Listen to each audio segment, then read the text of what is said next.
This is WFO Radio. Hey, everybody, WFO Radio and the Parade of Lucas Oil Series Champions. We keep on going. Now, it occurs to me that many of our listeners out there who love nitro cars, love pro stock motorcycle, maybe even the alcohol cars, might watch some Stock Eliminator from time to time, some super stock, get out there early, but don't know a whole lot about it. Hopefully, these interviews that we have been doing with the best of the best, the 2024 champions, encourage you to get out into the Lucas Oil Series pits. Check out those cars. And when they come out on NHRA.tv to watch the rounds, pick a car you love and follow them. Follow them through the season. They are amazing machines, intense competitors. We call them sportsmen, but that's not accurate because this is what they're doing with their passion. They might have a job where they earn their money, but this is where they spend their money. And so we're going to speak with our 2024 Lucas Oil Stock Eliminator world champion. He got the job done in, dramatic fashion. Let's bring him on, Mr. Joe Sorenson. Joe, congratulations. Welcome to WFO. Thank you very much. So you tell me, it seemed pretty dramatic to me. I remember talking to you in Vegas on Monday. Like you had to do some big things. You had intense competition, one of whom went on to win a Superstock World Championship. But in the end, you're holding the championship, Wally. That's correct. I don't know really where to go with it. We traveled to Dallas, Texas, to the Jegs All-Star thing that I'd won the year before, and also claiming that national event for points. But I needed to do very well there to gain any points because I'd already achieved a, two runner-ups in national point standings. And so I had to go pretty deep to gather more points. And then I ended up racing young Hidalgo in the fourth round, which was pretty pivotal. But I was, and racing good, although I failed at the Jegs All-Star thing. And I was driving fairly well, but I just kept getting on the wrong end of the far end of the track. I wasn't driving the stripe very well, and that's what kind of did it to me there when I was racing Jimmy in the fourth round of the national event. I didn't drive the stripe very well, and it so let me jump in on that because Sure. We talked to Jimmy about it. We covered that run. Like there's so many runs over the course of the year, but we were buzzing about that run. Like people were talking about that run, which created just some excitement. Like, man, one way or another, this could be the run that decides the championship. And I remember all of it. We've got a video up on NHRA's YouTube channel, just like the way you guys were handling each other in the lanes and just pulling forward. I could feel the intensity building. Now, you didn't win that race, but you did win the championship. So everything that we thought turned out to be meaningless as it turned out. But that was a pretty big deal. Yeah, I lost that round, and like I said, I didn't feel like I drove the finish line very well. Was very good on the starting line and did what I needed to do there, but just didn't drive the finish line. But then after that race, and I can say of all the races that I've traveled to this last year, including that one, that trip was probably my most disappointing trip because I just didn't do well at any of the races. I ran that divisional. It was on a Monday, Tuesday. I didn't do well there. I didn't do well at the All-Star thing. I positioned myself on a ladder where I thought I had a good chance to go rounds, and I just failed at it. And so we returned from that trip. It was like, well, we still have the two national events. We have Vegas and Pomona, and we can still get this done, but we have to win a national event.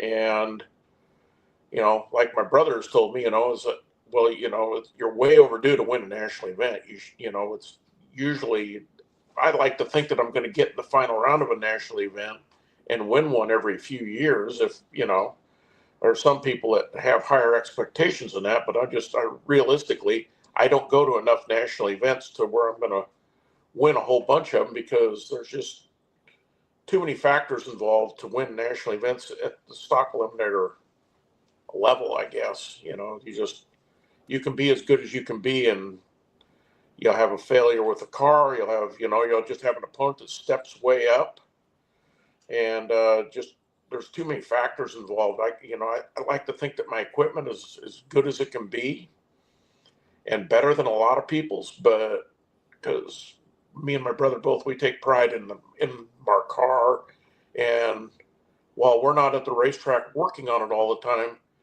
all our work's done at home. If I'm working on it at the racetrack, that means there's something wrong. I love that attitude. No, that is a great attitude. No crazy thrashing. I've thrashed at racetracks before to fix stuff. In fact, like at Las Vegas this last year when I won that national event over Chad Langdon, the next week was the divisional race that I couldn't claim points at, but I was going to race it. And I went to warm up the car for the test and tune because we were going to change classes. And I ran it up to the scale, and I came back and I told my brother, I said, doesn't feel like there's something right about the transmission or something. And I said, and we had a lot of time. I says, you take it out for a little drive real quick. So he jumps in it and comes back. That's fine. Okay. So I go up there, we warm it all up, do our thing, go up there for a time run for test and tune, and absolutely ruined a torque converter. Just to the power of 10. I didn't even leave the starting line, just blew it up. So my heads up run that I won in Vegas, I was one run away from that car not going down the track. Oh my gosh. And that is so cool and also terrible. Fortunately, I carry spare everything, and I have a very good transmission torque converter and stuff. So up in the air it goes, and we change it all. And our buddy Cal Method comes over and he goes, now that's what you call everything lining up perfect for you, doesn't it? And I go, it's unbelievable, how you could break something like that. And it's rare to break a torque converter that bad in a Stock Eliminator car of all things. So it just, and it was a mess because when we took it apart, I took the torque converter out there and you could shake it like a baby rattle. It was like, there's something really bad wrong with this. And so I just changed the transmission and the converter because I didn't want to mess with what debris might have gone into the transmission. So we swapped it all and everything was fine. But that's how close it came to going the wrong way for me. Wow. No, that's cool. That is actually a great story. And I didn't know that. I know I'm sure some people had, obviously mentioned Cal and Marianne and others that help you out, but one run away, a big final round win. Chad, tough racer. Was that a heads up? That was a heads up, wasn't it? Yes. Yeah. And so let's add that element to the people out there who are, I always like to think, Joe, that there are people who are not knowledgeable about Stock Eliminator who maybe check out these interviews because you're a world champion racer and you qualify under your index as set by the NHRA. Sure. You go through eliminations. It's a handicap style race because we've got all these amazing cars. But if you run into a car in your same category, then it's a pure performance heads up drag race. And that's got to be strategy wise such an interesting challenge because, you got to have a fast car. Yeah. And that's, a fast car definitely helps. You don't always have to have the fastest car to win races.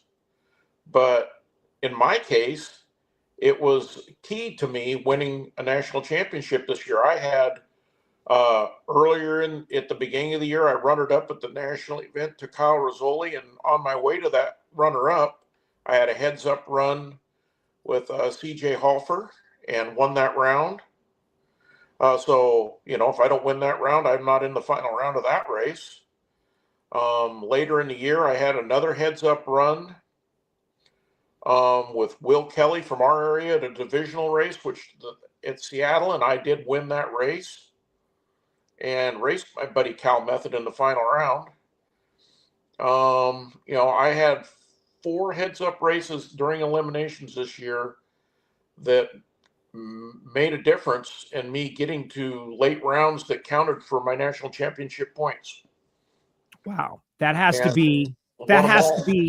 like a real feeling of accomplishment, the drag racer side of you. Like driver is one thing, but the racer, building power, getting power, keeping the car maintained, winning those heads up races. To me, there's a little something extra there. Well, that's always been, that's my passion is performance, and we've always worked on that from when I first put this car together over 20 years ago. I ran it in A stock and double A and B stock with a 427 in it, and we were always chasing records back then. And now with the races the way they are, where there's lots of double races where you get 2 qualifiers and then you're into eliminations, there just isn't time and place to be setting records and taking the time to verify, to take the engines apart, measure everything. Everything's compact so much, you just don't have time to set records anymore, hardly. Very select places where you can do it and have the time to do it. Wow. Very, very interesting. And you mentioned performance, like here's the car on the bumper. What's this thing like to drive, Joe? Because it's a beautiful car, classic 69 Camaro, but what's it like to drive? It's a lot of fun. We've switched to the 350, 255 horse combination here a few years ago. We ran it as a 350 two-barrel combination for a couple of years. That was a lot of fun. And it's a lot lower maintenance from my 427 days and my 396 days. It's just more enjoyable for me to go to the races and not have to worry about, am I going to hurt something? Because everything's just more breakable when you're making, more power. So then these small blocks just seem to, I can run a full season without having to worry about looking at much. Chase the valve lash around a few times, and other than that, it's pretty durable. Wow, that is awesome. Who does your engines? Do you guys do your own? Do you do just assemble? Does someone do the machine work? Break that all down for us. My brother Hal spent a number of years working in a machine shop that did performance work. He worked for Robin Whitcomb, Beaverton Auto Machine, for 9 or 10 years. And they specialized in performance stuff. And they did some stock eliminator stuff for local guys here. And so me and my brother were both bracket racing at that time when he worked there. And I was always over there hanging around that place doing whatever. And so they did engines for guys like Steve Hamby, people out here that raced stock back then that were, fairly successful people too, had fast cars. Rob Robinson is another guy that raced out of this area, and so on and so forth. So they did stuff for some people, and then my brother got involved in a little bit more, and then he started learning a little bit more about stuff, and then he the quote is he took it to the next level. He's very good at what he does, and so he machines and assembles all of my engines. Back in the day when I bracket raced, I had machine work done and I assembled my own stuff. But I always, when my brother got into that a lot more, then I just had him start doing it all because I don't have the expertise he does. Right. You're the driver. He's the tuner, man. It's like brother and brother getting it done. World champ. And I had a good friend of mine that had a transmission shop that used to, that did all my transmission stuff for my bracket cars back in the day, Alan Schoonover. And then he's the one that actually talked me into trying a metric 200 back before almost nobody was doing it. I don't think anybody was doing a metric 200. And that was back in the early 90s. And so we played around with those back then. And then once again, my brother has kind of taken that on to a new level too. Now we're buying parts and stuff from Leo Glassbrenner. And my brother assembles them and is, one of those guys. He's the thousandths to an inch guy, as I say. Well, is that why he's HAL 9000? Is that a reference to the computer? Yeah, that's exactly what that is. A lot of people don't get that because they aren't old enough to know what that means. I'm old enough. Okay. I didn't know because there's a lot of people go, "What's that mean?" And that's been our running joke with the Line family for the last few years. So What, that he's a computer? That Hal's a computer? Yeah, Jason and Lance, they give him a bad time about that. They give everybody a bad time. But, didn't Hal, blow the guy out of the airlock? Like, Hal killed people. Yeah, I heard that was, I remember that stuff, but it's, he became aware, apparently. Yes, and that's, hey, how poignant is that nowadays with all the AI stuff? So you're talking about transmissions, and you're talking about I want to you and the region where you live. I want to take a second to talk a little bit about that, because the Pacific Northwest is a lot of great racers out there, a lot of great fast racers. Your home track is Woodburn, as I understand it. Yep. Correct. So Joey Severance, right? He's a guy, he's 5-time world champ, runs the track, and I've had a good opportunity to meet and get to know some folks from that part of the country. We recently had a great bracket racer named Stephanie, and she was chest puffed out for the representing of the region, that the region is kind of quote unquote, maybe forgotten or not first considered for having great and talented racers. Was that bonus for you, loving the opportunity to represent your region of the Pacific Northwest? Well, that's something that, when we were at our banquet here a few weeks ago, a couple of my friends that have helped me for a long, long time, like Jim Siegel, he owned a dealership down in Grants Pass, Oregon, a Chevrolet dealership. Nissan and Honda, and their family sold their dealership here just a few years ago. But he was at the banquet with us, and he noted, he goes, "Has Division 6 ever had this many world champs?" Because they just kept, we had a bracket guy that's a world champ, our comp guy, Cody Lane's a world champ. I'm a world champ. It kept going down the list. And then Sean Cowie, a world champ. And it was like, I don't remember there being, I just remember a few years ago, it was just every year it was Joey Severance, year after year there for a while. And I know the Severance family fairly well. And so we're always picking on each other, especially Senior Severance, Joe Senior. Me and him, we like to pick on each other quite a bit. So great guy. No, it's you guys are having a moment, if you will. So tell me about becoming that champion. You'd won races before, but becoming a champion's kind of a different gear, right? Different thing. And I want you to tell me a little bit about these guys and the people who help you. Is that Mike Rice in there? Oh, I'm sure he was. Yeah, that's Mike Rice. Sure he was there. Mike Rice makes an appearance in the winner's picture. I've known Mike Rice for a very long time. He bracket raced at Woodburn back before he was ever an employee of NHRA. Was he any good? This is a good opportunity because, I have heard from Mike that, he had some talent. Tell me the truth. He used to drive down from Seattle to race at Woodburn. I don't remember seeing him in winter circles, but maybe he was. Maybe I just wasn't aware. How's that for an answer? That is a good. I just don't know. I don't, I wasn't around him that much, but I was aware of him. I knew, his dad, Ray Rice, was a starter for NHRA for a number of years. Good enough for my purposes, like for what I'm trying to accomplish with this question. So good job. Thank you, Joe.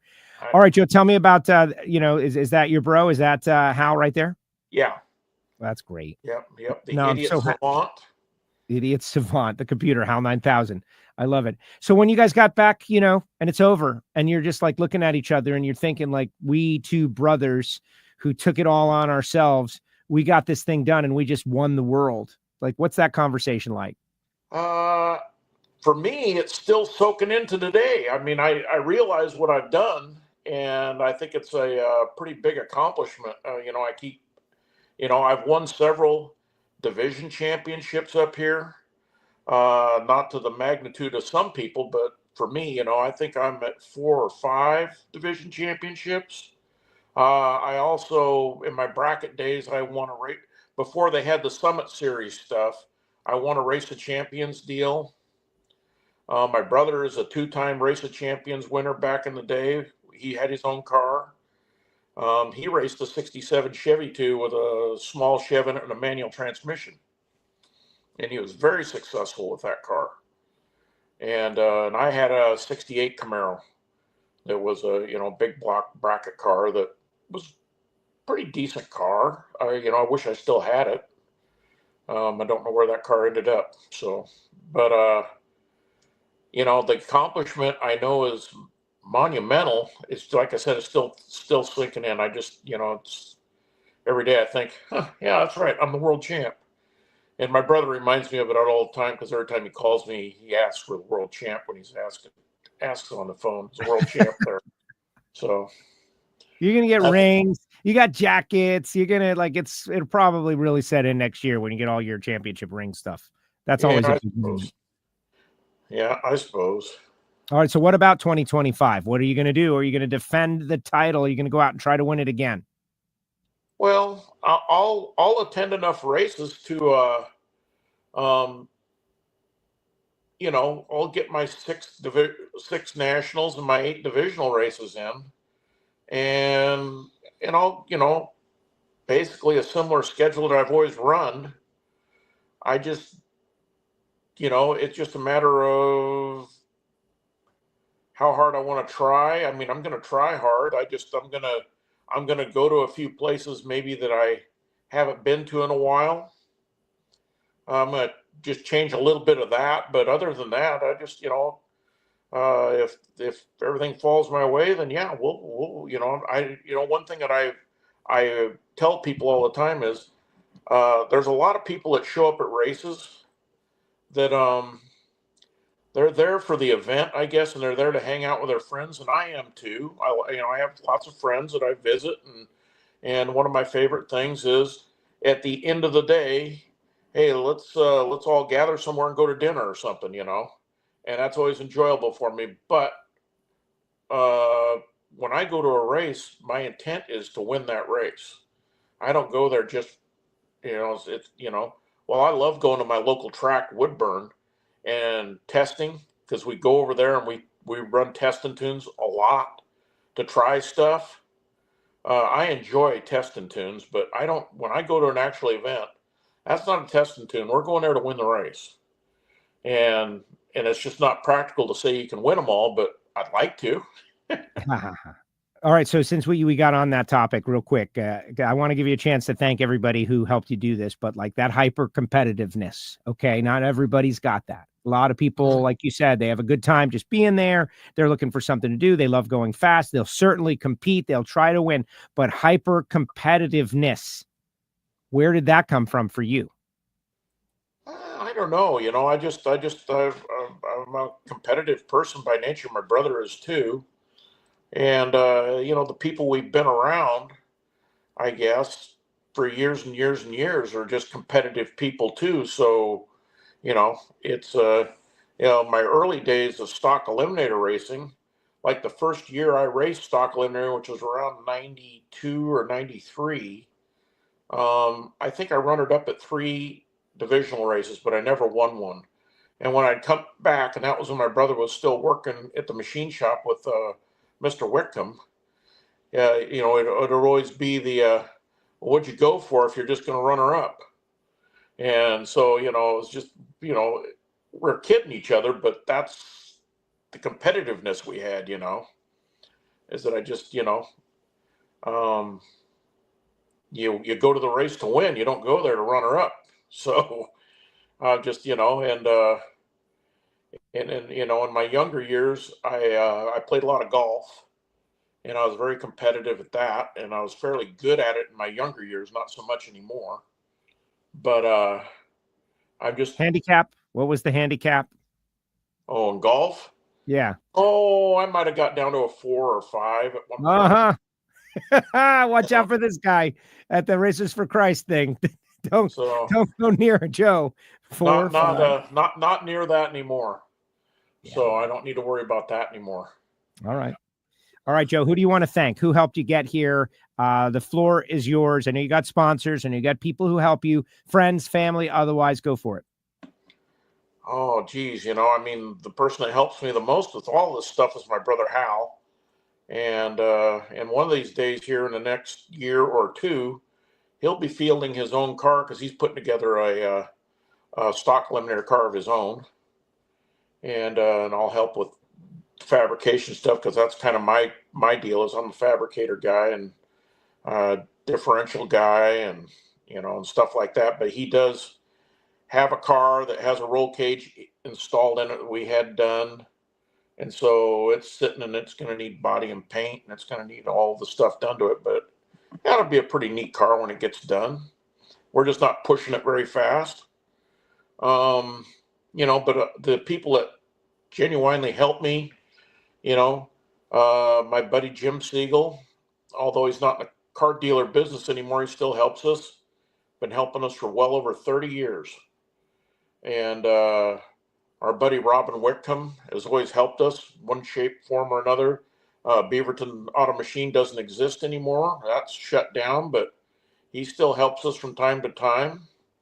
My good friend Carl Sprower, a local guy, and he used to race super gas back in the day. In fact, won the Seattle National event back in the late 90s or somewhere in there. Yeah, mid to late 90s. And we have other people, Jeff Winholz, Irrigan Motors. They sell big trucks, used big trucks and stuff, and they have mini storage stuff. Dan Hutchins is a machine shop guy, local in Portland, Oregon, and we use his shop. He lets us go in and out of there anytime we want to do stuff on our race car stuff, and he has a fairly modern machine shop with fairly modern equipment in it. And my brother would go in there and use that stuff, and he's just a really nice guy and helpful. And I just Goodyear tire guy. Jason from down there in, Shelby Tire in Las Vegas has always been very good. And so on and so forth, but there's, we get parts from CP, we get pistons from CP, we get camshafts from Bullet, we get rings from Total Seal, but it's all stuff that, it all helps. And, there's so many other people that I probably forget to mention, but there's lots of people that help me, even Joe Severance, senior, he's always helpful. He has a little machine shop over there next to the racetrack, and I'm always over there poking at him doing this or poking at him doing that, and so on and so forth. And that's awesome. It takes a village, right? Whether, raising kids or winning championships, you need people to help you. That is tremendous. Joe, thank you so much for this inside look into your 2024 Lucas Oil Stock Eliminator World Championship. I am so excited for you and your brother to be able to have accomplished this. Trial by fire. You had some big moments and you stood up and you got it done. Yes, we did. That's it. As the saying goes, we had okay parts and an okay driver. Yeah, everything's okay. You're now the champ. You're going to get a ring next year. Joe, thank you very much for spending time with us here on WFO Radio. You're welcome. Thank you. Joe Sorenson, world champ, Stock Eliminator, with us here on WFO Radio. We'll be back right after this. This is WFO Radio. Now, Joe mentions Total Seal piston rings. I might as well mention my sponsor. We keep the sponsors at the end after our world champs because, they've got sponsors. They are the stars. They've earned it, right? But if you stick around past the championship interview, I got to tell you about the people who make it possible for me to do these interviews. And Total Seal piston rings is one of them. We do a podcast for these guys called Hidden Horsepower, where we speak with engine builders. I don't know, maybe we got to get Joe's brother Hal on there at some point. World champion stock eliminator engine builder using Total Seal rings. Sounds good to me. TotalSeal.com. Call Keith Jones, whether it be their Total Conform rings, the really thin stuff. Depends on what you're doing. Make them your first call, not your last call. Also, our great friends at DPF XFit by Jesse. Jesse converters. These are catalytic converters, over-the-road OEM particulate filter replacements. You definitely, if you're looking for something that's going to bolt right in, DPF XFit. Scan that QR code. Don't forget, they got the G Sport line as well. Jesse Converters. This is Eric Latino's company, and they do a tremendous job. We really appreciate these guys. FTI Performance Transmissions and Torque Converters, depending on what you're doing. FTI performance transmissions and torque converters, .90 stuff, big money bracket stuff, trying to be super consistent, or dealing with major power. Top Sportsman, Top Dragster, Pro Mod, monster trucks, mega trucks, huge power. They've got CNC machines on the property. It's been amazing. And the 180 straight cut gear set for Project Pontiac is all FTI.com. Super excited about these guys. Balance Machines, CWT Industries. CWT Industries, speaking of Project Pontiac, I wanted to get all the people that are involved in the show involved one way or another, just so I could give them love. But I didn't have a way to get CWT Industries involved because the balance machine, right? That would have to be the machine shop and this and that, et cetera, and so on. But we ordered our crank from Molnar Crank and Rods. And guess what they do? They balance all the stuff they send out before they send it out. And I asked them, what kind of balance machine do you have? And guess what? CWT Industries. They got Randy Neal's latest, greatest. So it is amazing. If you have a machine shop and you're in the past and you don't have a modern balance machine with touchscreen and all the intuitive bonuses that make it work faster and easier to train, CWTindustries.com. Remember, if it rotates, it can be balanced. Our great friends at HusseyPerformance.net. This is David Allen and his family out there in Beaver Falls, Pennsylvania. Not just copper head gaskets anymore. No, they do regular material. They do oil pan, valve cover, anything you need. They can really pump it out, but they still do the copper head gaskets that you've come to know and expect with great materials sourced right here in the United States of America. HusseyPerformance.net. And he gives me his personal cell number to give out to you guys if you need gaskets. So 724-318-8292. And you got to check out the new material gaskets. There's a name, but it's escaping me. But they are beautiful. And I got a set on Project Pontiac. Bernie's Speed Shop, BURNYZZ.com. Let's say, all right, these stories of these barn finds, like classic 1 of 50 car in a barn and found and the person is deceased. Yeah. What does that tell me? That tells me that someone had a car that they couldn't really make the most of it in the time, and they had put it off until another day, and they didn't quite get to it. Don't let that be you, because it's not good for the car. That's what Bernie's is for. If you've got a muscle car, an exotic car, a car of consequence, and you just don't have the time to deal with it, call Bernie's.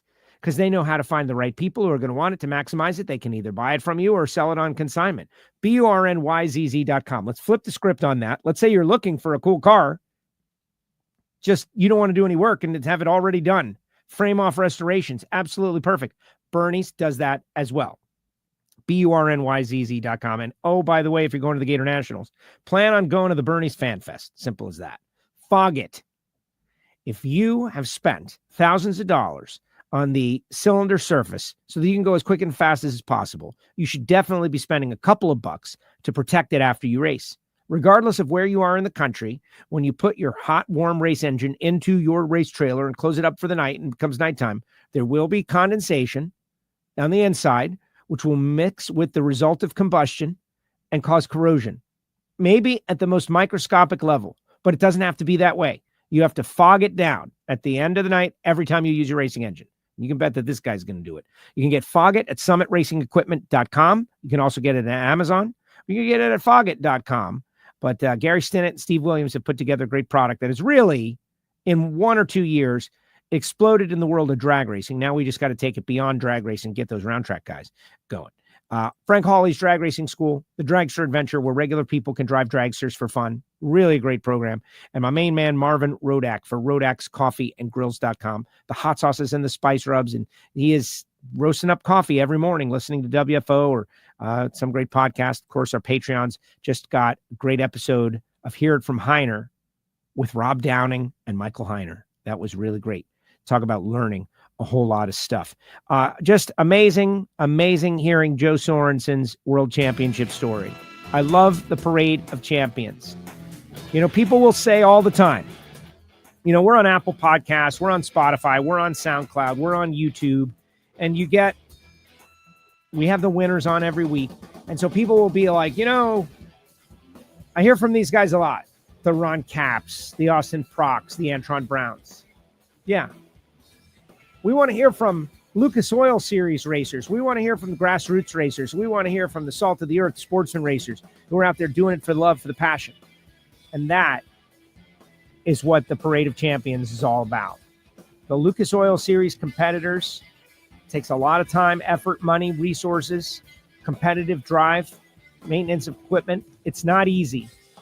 Where else can you become a world champion as a, middle-aged person, or like it escapes me to think about it. Like professional bowling, where can you become a world champion or even a division champion or champion at all?